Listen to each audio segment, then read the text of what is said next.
8 ذوالحج ہفتے کے دن صرف ایک تسبیح یا ذل جلالی والاکرام کی پڑھ لیں، ہر دعا قبول ہوگی، ہر حاجت پوری ہوگی۔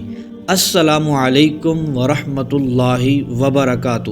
محترم بھائیوں اور میری بہنوں، 8 ذوالحجہ کا دن بڑی ہی برکتوں والا دن ہے۔ اس دن لوگوں کی دعائیں قبول ہوتی ہیں، حاجتیں پوری ہوتی ہیں۔ یہ دن حج کے دن چل رہے ہوتے ہیں، اللہ عز و جل کی رحمت چماچم برس رہی ہوتی ہے۔ تمام بھائیوں اور بہنوں سے گزارش کروں گا، اللہ عز و جل کی رحمت برس رہی ہے، اپنی اپنی جھولیاں بھر لیں۔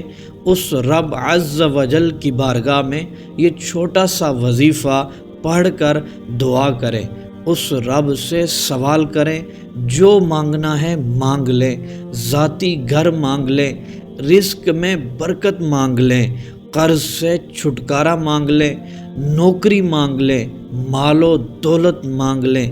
خدا کی قسم، جو کچھ مانگتے جائیں گے آپ کا رب آپ کی جھولیوں کو بھرتا جائے گا۔ محترم دوستو، عمل توجہ سے سن لیں، یہ عمل آپ نے رات کو کسی بھی وقت کر لینا ہے، اور دن کو بھی یہ عمل آپ نے ظہر یا عصر کی نماز کے بعد کر لینا ہے۔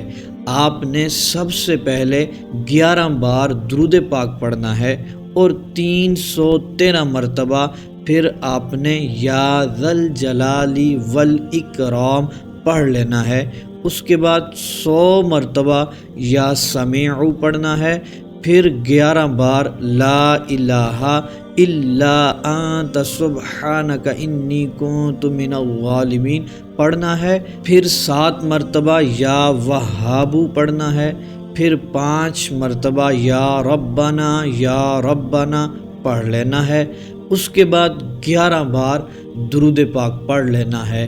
اس کے فوراً بعد ہاتھ اٹھا کر اپنے رب کی بارگاہ میں گڑ گڑا کر توبہ اور استغفار کر کے، حج والوں کا صدقہ دے کر، اس عمل کی برکت پیش کر کے رب کی بارگاہ میں دعا کرنی ہے، التجا کرنی ہے، اور رب سے آپ نے مانگنا ہے، اپنی حاجت کا سوال کرنا ہے۔ انشاءاللہ عز و جل جو کچھ مانگیں گے آپ کا رب آپ کو خالی نہیں لٹائے گا، آپ کی جھولی کو بھر دے گا۔ آپ جس مقصد اور حاجت کے لیے یہ عمل کریں گے اس میں کامیابی ملے گی، آپ کی دعائیں قبول ہو جائیں گی، اور انشاءاللہ عز و جل آپ جو مانگیں گے آپ کو وہ فوراً مل جائے گا، آپ کی حاجتیں پوری ہو جائیں گی۔